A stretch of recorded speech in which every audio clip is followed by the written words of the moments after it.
Ladies and gentlemen, I am happy to introduce Mr. Sasha Ternes, who is chairman of German Business Association in Georgia and also Chief Operating Officer of Blue Orchard Investment. Sasha, could you briefly introduce your organization, please? Thank you very much, my pleasure.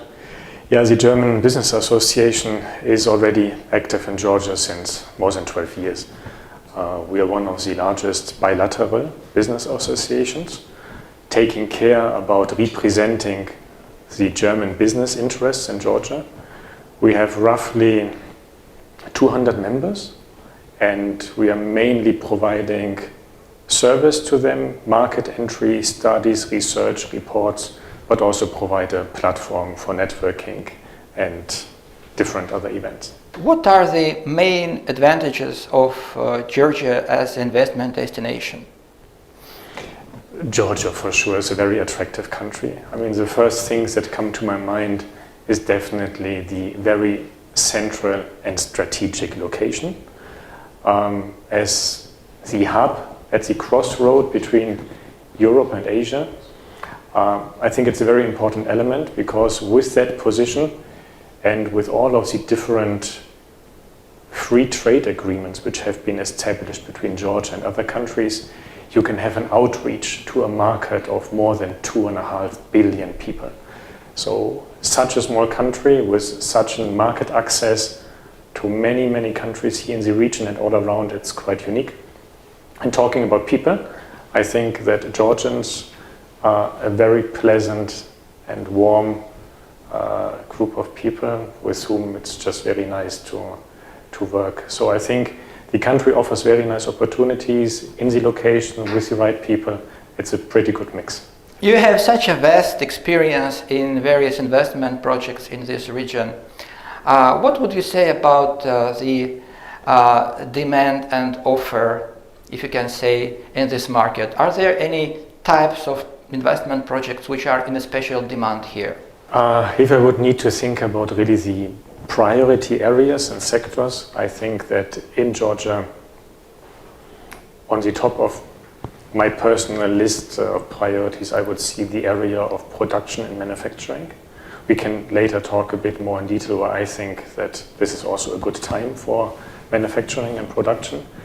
Besides of that, we have seen a lot of very successful cases, especially coming from Germany and also with participation and facilitated through our association, that we have been quite positive about business process outsourcing, BPO, which takes place very frequently, and Georgia, from the service point of view, and again from time zone and from location and from the skill set of people, language-wise, but also from education background, Georgia is a very good place to do outsourcing of different business processes for companies which are outside of Georgia.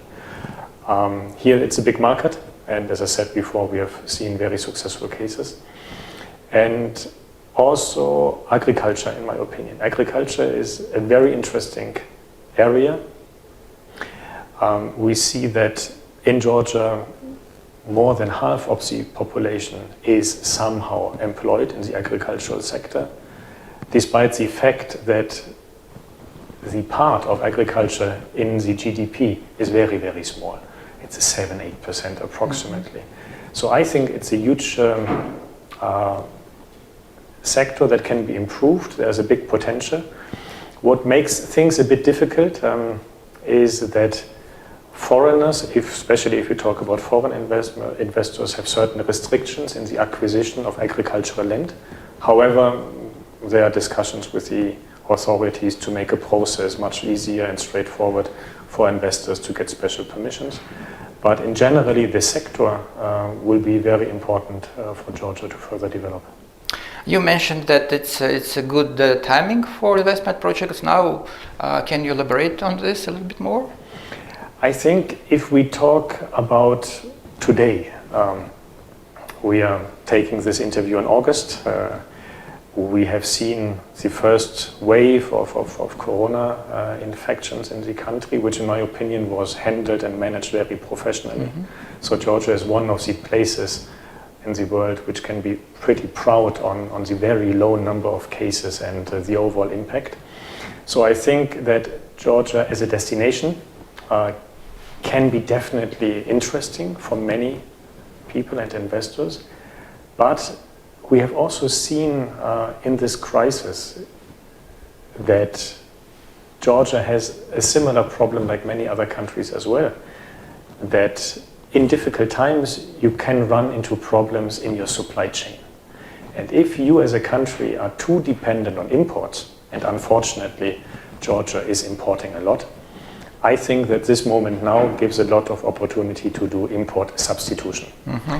And the first thing I think when I think about import substitution is especially in the food sector. Mm-hmm. Therefore my recommendation about agriculture, it is still that 60-70% of food in Georgia is imported. Why?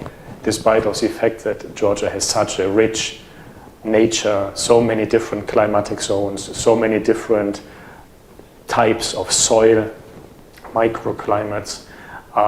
Therefore, agriculture, and I'm coming back to my idea of production and manufacturing also in other areas, all of that would be very nice to activate in order to decrease Georgia's dependence on import and rather produce yourself. And if Georgia can turn into an export country, I think this would be fantastic. That brings me to another question. Why do you think many investors would think that why is Georgia still in such a situation when it's so dependent on imported agricultural products, for instance?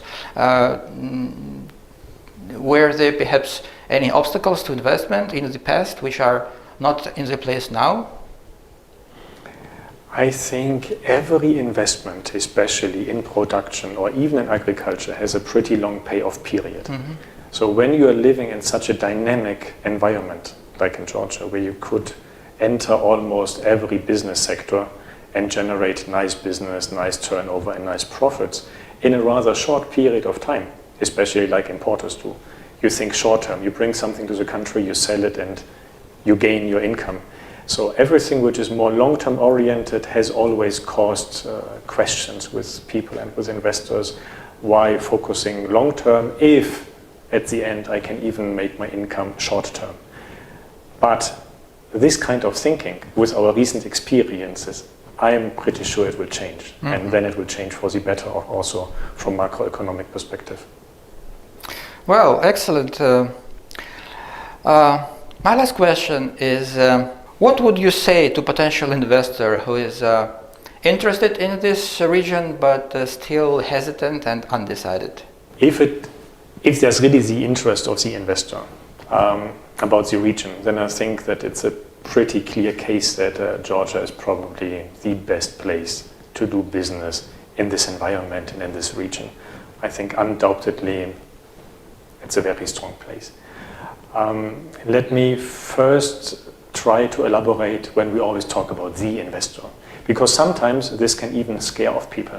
Because what do we mean when we say investor? In Georgia, very often the name investor is associated with a certain imagination of people who come around the corner with a suitcase full of money. Do we as a country really always need the investor with a lot of cash? And do we always need to focus on these big investment projects of 20 million, 50 million? Is it really that kind of business which the country needs? I mean, if I just think about my country, Germany, we have very little of these kind of people. The economy of Germany, for example, is completely dominated by SMEs, by small and medium-sized enterprises. And most of them are in trade relations. And these kind of trade relations, they also would like to extend to Georgia.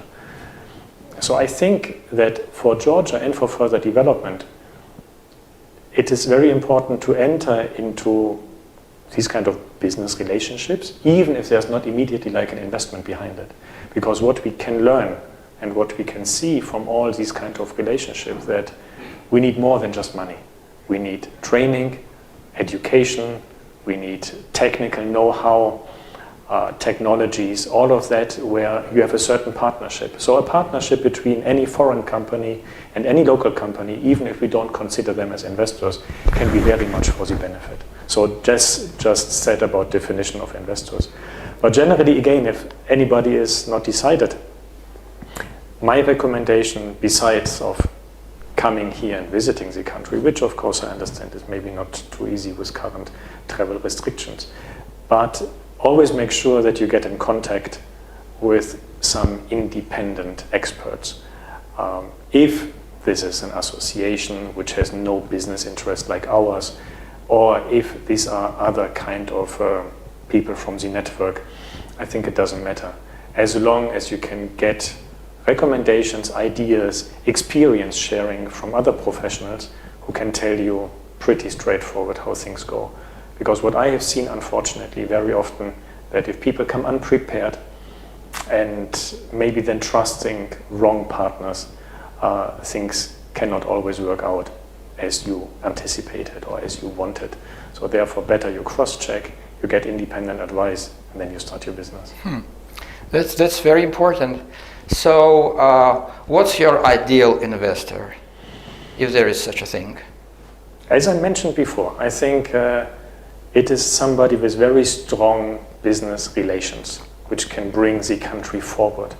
And sometimes this is not only about money, but as I said, technology, know-how, training, and bringing best practice to the sector where you want to develop.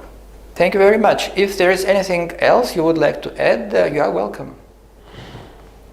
Let me reconfirm generally my readiness, but also the readiness of my colleagues in the Business Association, that we are always available and support everybody who has interest in the country to support you in the market entry.